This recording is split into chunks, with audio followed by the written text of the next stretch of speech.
नमस्कार। Beginners guide to the futures and options इस course के पहले पार्ट में आपका स्वागत है। Beginners guide to the futures and option इस कोर्स में हम डेरिवेटिव्स मार्केट के बारे में डिटेल में जानने वाले हैं कि डेरिवेटिव मार्केट क्या होता है, फ्यूचर्स क्या होते हैं, ऑप्शंस क्या होते हैं, वो कैसे काम करते हैं, कैसे आप उनका यूज़ कर सकते हो, चाहे वो हेजिंग के लिए हो या फिर प्रॉफिट के लिए हो। फ्यूचर एंड ऑप्शन से रिलेटेड जो टर्म्स होती है उनका मतलब क्या होता है, ये सब हम समझने वाले हैं।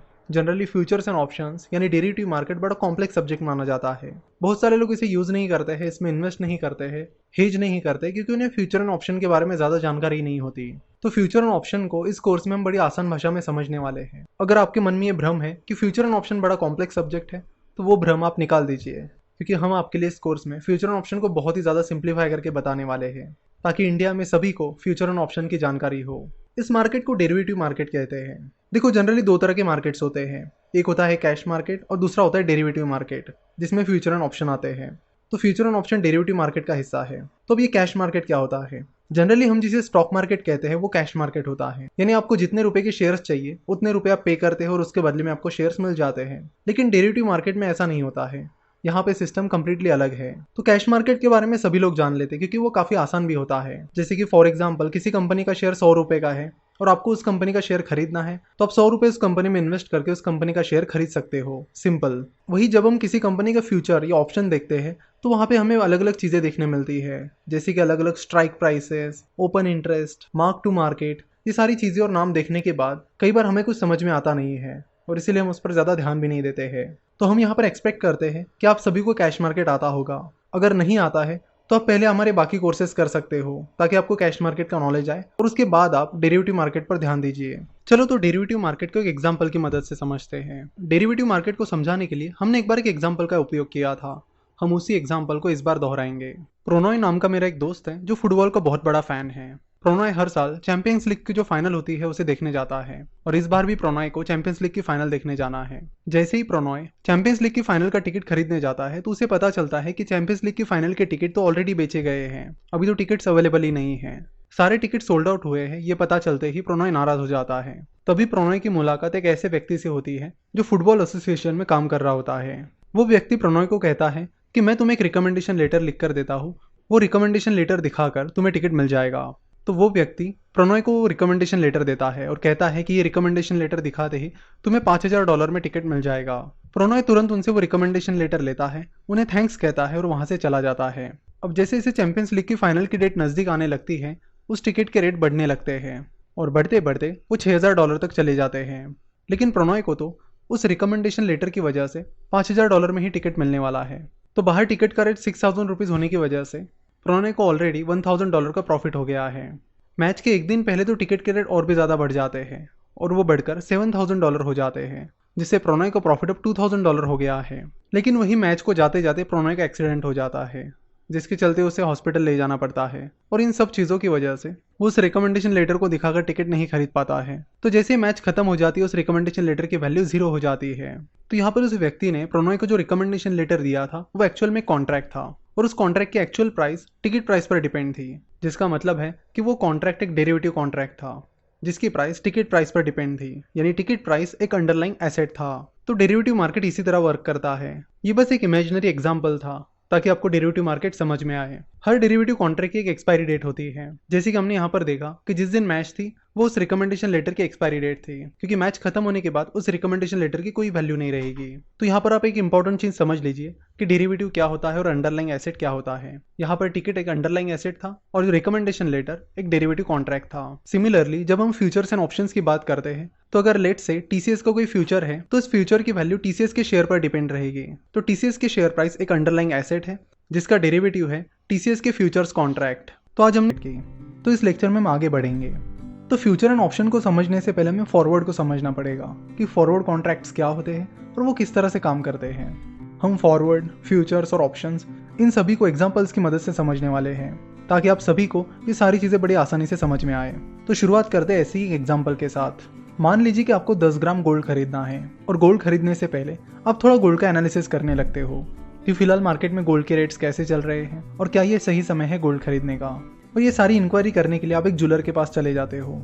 उस ज्वेलर से आप गोल्ड के बारे में बात करते हो कि फ्यूचर में गोल्ड के रेट्स क्या हो सकते हैं। तो बातों बातों में ही वो ज्वेलर आपसे पूछ लेता है कि आपको गोल्ड कब खरीदना है। तो आप बताते हो कि मुझे 2 महीने बाद गोल्ड खरीदना है। साथ ही आप उस ज्वेलर को यह भी बताते हो कि मुझे ये डर है कि 2 महीने बाद कहीं गोल्ड के रेट्स और ना बढ़ जाए। तो बेसिकली आपको ये लगता है कि पिछले कुछ टाइम में गोल्ड के रेट्स काफ़ी बढ़े हैं और इसीलिए आपको ये डर है कि इन 2 महीनों में गोल्ड के रेट ज़्यादा ही ना बढ़ जाए। आपकी ये बातें सुनकर वो ज्वेलर सोचने लगता है, क्योंकि उस ज्वेलर को मन ही मन में ऐसा लगता है कि गोल्ड के रेट्स आने वाले टाइम में गिर सकते हैं। तो यहाँ पर आपको लगता है कि गोल्ड के रेट्स ऊपर जा सकते हैं, वही उस ज्वेलर को लगता है कि गोल्ड के रेट्स नीचे जा सकते हैं। और इसी बात पर अपनी अपनी रिस्क लिमिट करने के लिए वो ज्वेलर आपसे पूछता है कि क्या आप हमारे साथ एक फॉरवर्ड कॉन्ट्रैक्ट करोगे। और फॉरवर्ड कॉन्ट्रैक्ट की आपको जानकारी नहीं होती है, इसलिए आप उस ज्वेलर से पूछते हो कि फॉरवर्ड कॉन्ट्रैक्ट क्या होता है। जिसके बाद वो ज्वेलर आपको बताता है कि फॉरवर्ड कॉन्ट्रैक्ट एक ऐसा कॉन्ट्रैक्ट होता है जिसमें हम फ्यूचर डेट के ट्रांजैक्शन के लिए करार करते हैं। जिस पर वो ज्वेलर आपको समझाता है कि देखो, आपको लगता है कि गोल्ड की प्राइसेस बढ़ जाएगी, वही मुझे लगता है कि गोल्ड की प्राइसेस कम हो जाएगी। तो क्यों ना हम एक फॉरवर्ड कॉन्ट्रैक्ट करें जिसकी प्राइस हम फिलहाल जितनी प्राइस है उतनी ही रखते हैं, यानी 40,000 रुपये रखते हैं। तो 2 महीने बाद आप मुझे 40,000 रुपये पे करिए और मैं आपको 10 ग्राम गोल्ड दे दूंगा, फिर चाहे रेट्स कुछ भी हो, चाहे ज़्यादा हो या कम हो। तो ये फॉरवर्ड कॉन्ट्रैक्ट सुनकर आपको भी अच्छा लगता है कि हाँ, मुझे तो यही डर था कि ये रेट 40,000 के ऊपर ना चले जाए।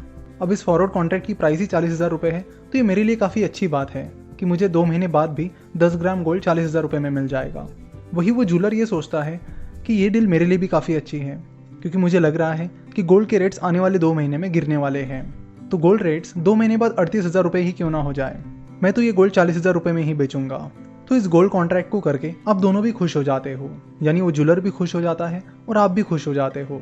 तो इस फॉरवर्ड कॉन्ट्रैक्ट में आप उस ज्वेलर के साथ ही कॉन्ट्रैक्ट करते हो कि 2 महीने बाद आप उस ज्वेलर को 40,000 रुपये दे दोगे और उसके बदले में वो ज्वेलर आपको 10 ग्राम गोल्ड दे देगा। फिर 2 महीने बाद चाहे उस गोल्ड की प्राइस कुछ भी क्यों ना हो, आपको 40,000 रुपये ही पे करने हैं और उसके बदले में उस ज्वेलर को आपको 10 ग्राम गोल्ड ही देना है। That's it. फिर धीरे धीरे 2 महीने निकल जाते हैं और वो दिन आ जाता है जिस दिन का आपका कॉन्ट्रैक्ट रहता है। जैसे ही दिन की शुरुआत हो जाती है, आप उस ज्वेलर के पास चले जाते हो और उन्हें कहते हो कि आज की डेट का हमारा कॉन्ट्रैक्ट था कि आज मैं आपको 40,000 रुपये दूंगा और आप मुझे 10 ग्राम गोल्ड दे दोगे। आप देखते हो कि आज गोल्ड का रेट 41,000 रुपीज़ चल रहा है। आप मन ही मन में काफ़ी खुश हो जाते हो कि मुझे तो 1,000 रुपये का फ़ायदा हो गया। इस फॉरवर्ड कॉन्ट्रैक्ट की वजह से आज मुझे अच्छा खासा फ़ायदा मिल गया, नहीं तो मुझे 10 ग्राम गोल्ड के लिए 41,000 रुपीज़ पे करने पड़ते। लेकिन इस फॉरवर्ड कॉन्ट्रैक्ट की वजह से मुझे 10 ग्राम गोल्ड के लिए सिर्फ 40,000 रुपये ही पे करने हैं। यहाँ आप तो खुश हो, लेकिन जो ज्वेलर है वो खुश नहीं है।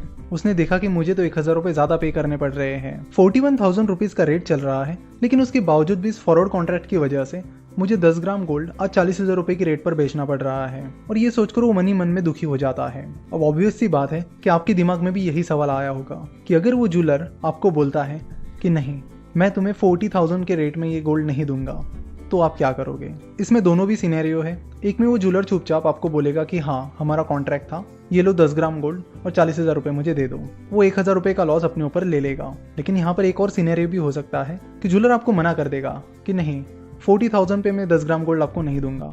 हमारा कॉन्ट्रैक्ट था तो वो कॉन्ट्रैक्ट था, लेकिन मैं उसे नहीं मानता। यानी वो ज्वेलर ऐसे टाइम पर पलट भी सकता है क्योंकि उसे लॉस हो रहा है। तो अगर ऐसी केस में वो ज्वेलर आपको कॉन्ट्रैक्ट पूरा करने से मना कर देता है और आपको 40,000 रुपये पर 10 ग्राम गोल्ड देने से मना कर देता है, तो आपके सामने तो कुछ बेसिक ऑप्शंस यही है कि पहले तो उस ज्वेलर को समझाओ कि देखो, हमने ये कॉन्ट्रैक्ट किया था और इस कॉन्ट्रैक्ट के तहत तुम्हें मुझे 40,000 रुपये में 10 ग्राम गोल्ड देना होगा। कॉन्ट्रैक्ट के टाइम तुमने हाँ बोला था, मैंने हाँ बोला था और इसी के चलते हमने ये कॉन्ट्रैक्ट किया था। लेकिन इतना सब कुछ समझाने के बावजूद भी अगर वो ज्वेलर नहीं मानता है, तो फिर आप बोलोगे कि चलो मैं पुलिस कंप्लेंट फाइल करता हूँ। तो अगर पुलिस कंप्लेंट आप फाइल करते हो तो उसके लिए आपको दिखाना होगा कि आपने जो कॉन्ट्रैक्ट किया है वो लीगल कॉन्ट्रैक्ट था या नहीं। अगर आपने लीगलाइज तरीके से वो कॉन्ट्रैक्ट किया है तो फिर पुलिस उसे मानेगी और उसके हिसाब से कार्रवाई भी करेगी। लेकिन कोर्ट में फिर लंबे टाइम तक उसका सिलसिला चलता रहेगा और पता नहीं कब रिजल्ट आएगा और उसका फ़ायदा भी आपको सही में मिलेगा या नहीं। और अगर आपने जो फॉरवर्ड कॉन्ट्रैक्ट किया है वो लीगलाइज तरीके से नहीं किया है, यानी बॉन्ड पेपर पर या लीगलाइज तरीके से नहीं किया है, तो वो लीगली स्टैंड नहीं करेगा और आप कंप्लेंट भी फाइल नहीं कर पाओगे, जिसके चलते आपको उस कॉन्ट्रैक्ट का कुछ भी फायदा नहीं हुआ। जबकि ये डील आपके साइड में अच्छी साबित हुई थी, उसके बावजूद भी आपके उस प्रॉफिट पर पानी फेर जाएगा। तो आप सोचोगे कि यार ये तो बहुत बड़ा प्रॉब्लम है, तो फिर फॉरवर्ड कॉन्ट्रैक्ट कर ही क्यों। फॉरवर्ड कॉन्ट्रैक्ट में तो कभी भी सामने वाली पार्टी डिफॉल्ट कर सकती है, यानी कॉन्ट्रैक्ट पूरा करने से मना कर सकती है। तो ऐसे केस में क्या हो सकता है, तो इसका ही सोल्यूशन है फ्यूचर्स मार्केट। तो यहाँ जो डिफॉल्ट का प्रॉब्लम था वो फ्यूचर्स में सॉल्व हो गया है। कैसे, इसे हम अगले पार्ट में देखेंगे। तो आशा करता हूँ कि आपको इस एग्जांपल की मदद से फॉरवर्ड कॉन्ट्रैक्ट समझ में आया होगा। तो बेसिकली आपको बता दूं कि फॉरवर्ड कॉन्ट्रैक्ट का मतलब यही होता है तो किसी भविष्य की डेट पर आपके और किसी और के बीच किया गया कॉन्ट्रैक्ट। यहाँ पर आपके बीच कोई रेगुलेटर नहीं होता। जैसे कि आप शेयर मार्केट में शेयर्स में इन्वेस्ट करते हो तो आपके बीच एक रेगुलेटर होता है, स्टॉक एक्सचेंजेस होते हैं। तो स्टॉक एक्सचेंजेस कई सारी चीज़ों का ध्यान रखते हैं। वो ये भी ध्यान रखते हैं कि चीज़ें डिफ़ॉल्ट ना हो। लेकिन जब आप फॉरवर्ड कॉन्ट्रैक्ट करते हो तो आपके बीच कोई नहीं होता है। ये डील सीधे आपके और उस सामने वाली पार्टी के बीच होती है। तो अगर कोई पार्टी डिफ़ॉल्ट करती है तो उसका नुकसान आपको भुगतना होता है। अगर सिंपल भाषा में बात की जाए तो फॉरवर्ड कॉन्ट्रैक्ट्स में डिफ़ॉल्ट रिस्क रहता है, और ये डिफ़ॉल्ट रिस्क ऑब्वियसली कोई भी इन्वेस्टमेंट हो या कोई भी कॉन्ट्रैक्ट हो उसमें बहुत इंपॉर्टेंट होती है। और इस प्रॉब्लम को फ्यूचर्स ने सॉल्व कर दिया है। तो नेक्स्ट पार्ट में हम फ्यूचर्स को ऐसे एक इंटरेस्टिंग एग्जाम्पल के साथ समझेंगे। आशा करता हूँ कि आपको ये वीडियो पसंद आई होगी। वीडियो देखने के लिए और इस कोर्स को सब्सक्राइब करने के लिए आपका बहुत बहुत धन्यवाद।